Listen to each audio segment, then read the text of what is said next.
Ivano Milo. Evan Lema. Dream culture! Hey!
We've all just been able to get better at our instruments due to not having a solid lineup, like a consistent lineup all the time. I think, like I've been in positions where I have to hold down the rhythm section with Chad, and like I'm not used to just like having my bass be the only thing apart from the drums like being heard. So I have to get like really solid at that. Yeah, because like as a six-piece, I guess we were talking about this before. But it's like, yeah, as a six-piece, I get used to like having another guitar and then a keyboardist, and then now another guitar behind me. But then it's like, when we perform with like bones, when I'm the only guitarist, like it's taught me how to really learn to fill its sound.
I am Chad Andrews, and I have been the drummer from Dream Culture ever since we first got together, and that was in 2013, and I've been with them ever since to this day. What do you like playing with Dream Culture? Just playing all the music, and especially like usually there'll be parts in our songs where it's really free, and right now we have two drummers. So one of my favorite parts about that is that me and Billy can both expand with each other and make something new in the moment, just together as like more of a jam, and the more jam like free improv parts. How much jamming does Dream Culture do? We used to do a little bit more than we do this recently, because a lot of our members are like far away, because I live in Atlanta, So like it's a little bit harder to get us all together sometimes. But usually we'll do it like before, after practice, just when we're hanging around, just having fun.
When it comes to change is good, I mean, you know, it's been like the three bass members of the band, like Chad and Billy and I, for a long time, and like things have just kind of ebbed and flowed. Like everyone who's like ever like left the band has left amicably, and then you know, Ivano is the second member who's left the band and come back, you know, and it's just like sometimes it just doesn't work out for timing purposes, and it's like we had like our old keyboardist Shane, he left the band, and then he ended up coming back on bass. You know, it's just chill. I guess like the biggest change that we went through recently was the expansion to two drummers. Two drummers is kind of like an acceptable gimmick, I think, maybe, because it's like, is there really any reason for us to have two drummers? Maybe. But like it's fucking wild when you watch it, and just watch it, you know, our boys at home. I recently, I was lucky enough to, we played a set at Go Bar, and Michael Stipe was there, and he watched our set, and I'm really happy that I didn't know he was there, because otherwise it probably would have messed up everything, because it's like, oh my god, Michael Stipe was watching. But yeah, so like we finished, and then I got to, you know, speak with him for a minute, and he was just raving about the two drums thing. And it's like at that moment I knew that it was a really good move. And Michael Stipe was like, the two drums, like super cool, it's very cool, and you know, he's wild. He's a nice guy. It's like when the conversation was over, he's just all like, you know, he's so famous that like he talks to so many people, you know, and he's just like, all right, hey, well, have a good night. And I'm like, yeah. Oh, I need to walk away right now. Like, you're like Stipe. It was cool though. He's awesome. He was really nice. Okay, one, two, three, four. What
Authenticity or perfectionism? Authenticity. And I feel like I definitely try to straddle those lines. I recently, I definitely like really went really deep into this album and just like polished the hell out of it and like made sure every take was perfect. But as you can probably tell from my playing just like moments ago, like I've definitely been embracing just like getting a little sloppy and just going wild. And yeah, no, I definitely think authenticity. I mean, perfectionism in art can be a thing, but authenticity is the most important thing. And then if you have authenticity, you can perfect the authenticity, I suppose. But then it's like if you're being a perfectionist, but at the same time what you're doing is contrived, then like who cares?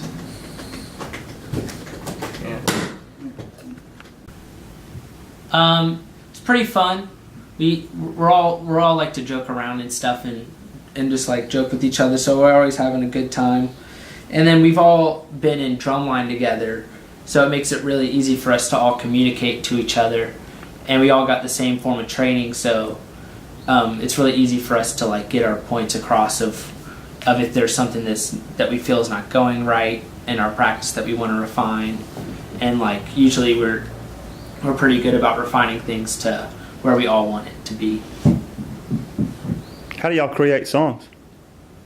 Evan does most of the writing, and then either sometimes we'll record with him and then add, because like usually you can change the song how you want to, but he'll have like the structure for it. But yeah. What drum line were you in? We all went to, me, Evan, Billy, and I were all in the Peachtree Ridge drumline, which is just our high school drumline. And we all played, me and Billy were the same age, but Evan was a lot older than us. But we all played like tenors, which is the 5 drums with the shot in the middle, or like the 1 drum in the middle and then the 4 around it.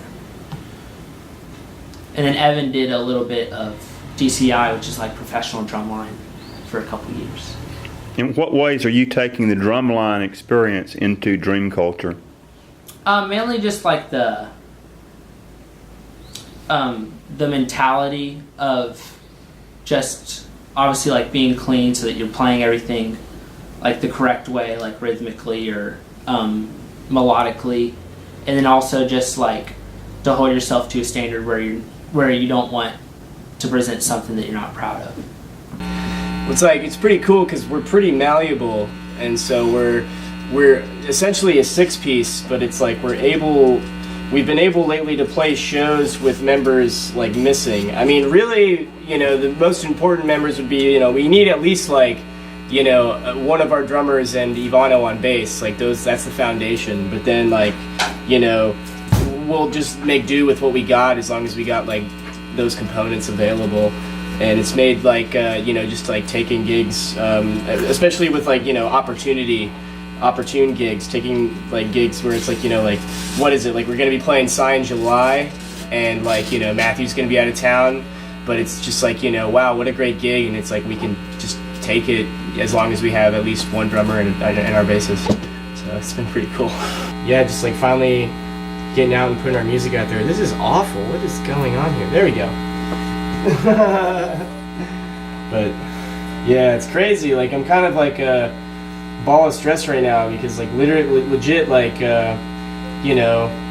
like 2 hours ago I just released the record and I've been working on it for like 3 years, and it's like, well, geez, like it feels like I don't know, it's like really cathartic in a weird way. It's like now there's like I can remember like I would just like sit around and like kind of like listening to the mixes and messing around with things just for years on this record, and it's like now it's like out, and it's like for the longest time it's weird, like I was the only one who could listen to it, but now like anyone can listen to it, and it's a really empowering feeling, especially too with it being our debut, and it's like we had only ever put out EPs, and now we have like a really like fully fleshed out thing for people to listen to, and I'm really stoked about that.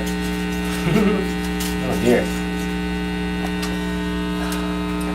It's crazy at the 40 Watt on a Friday night. We're super stoked about it. It's been a long time coming. We've honestly played like way too many shows without like our actual record out. How many shows have we played? Like 80? Lots? Yeah, quite a You think we few. played more than 100? I don't think we played 100 shows yet. But we'll I don't get know. there eventually. Big hundo. Play with the Holyfield tonight.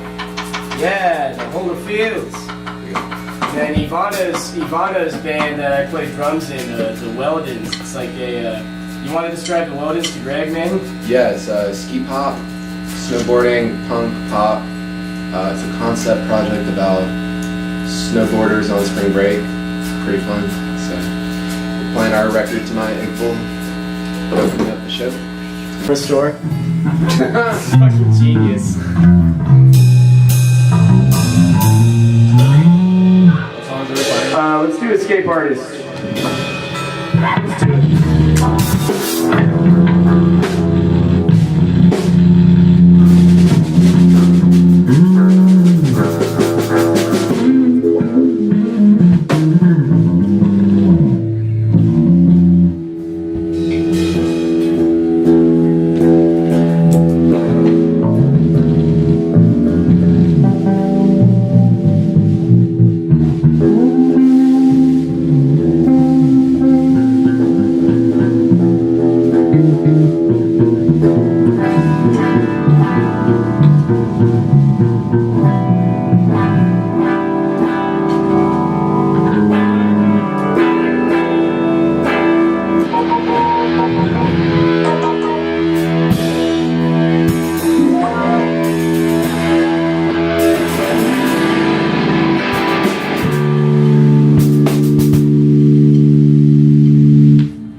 It's a D.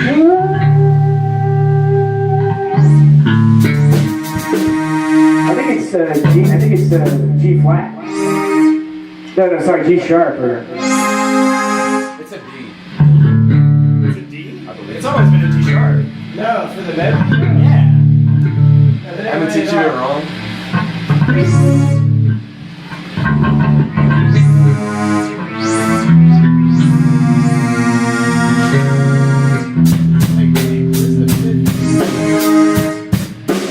The fifth is this one. That's always been how I've heard it. That was a fifth.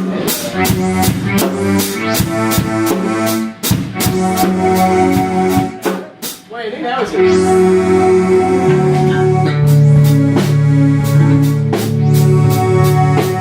Yeah, it was G flat.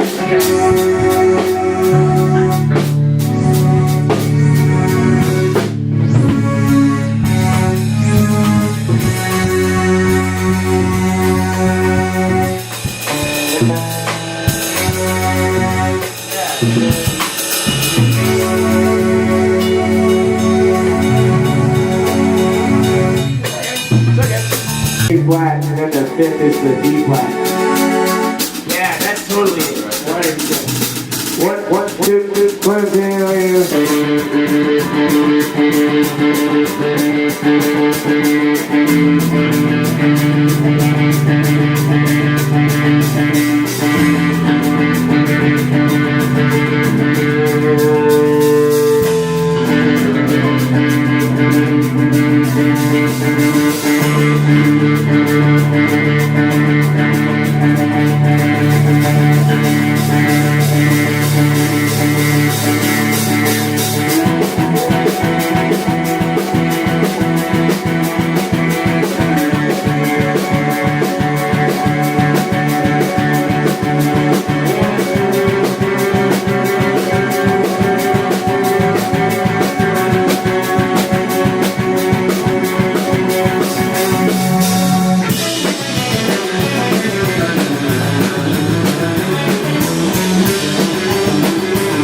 Athens has been really good. Because when I originally moved here, I didn't go to university. I didn't really know anybody, and I just ended up trying to make as many friends as possible through like Facebook and social media. And so I would just like start mass adding people, and then that ended up leading to like being invited to shows. And so then because I was adding a lot of people on Facebook, then I started getting invited to a lot of shows, and then I ended up meeting people face to face. And for the most part, just the scene has been so welcoming. Like, it's a music town, and everybody knows it, and it's just everybody's playing music all the time. And Athens is like internationally known for that. There's like definitely, I feel like in this town, there's a lot less like elitism than you'll find in like other scenes. Like I feel like there's a lot less snobbiness. Like everyone's kind of more in it together around here, I think. And then yeah, I love Athens. What was it?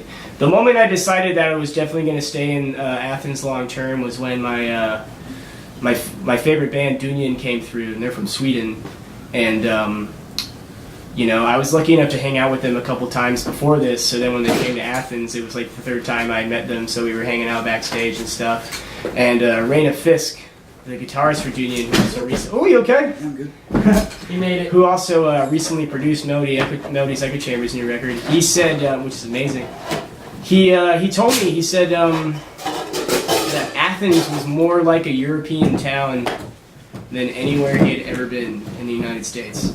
And that one statement right there, I was just like, oh wow, like I should chill out here. Like no reason to leave right now. But yeah.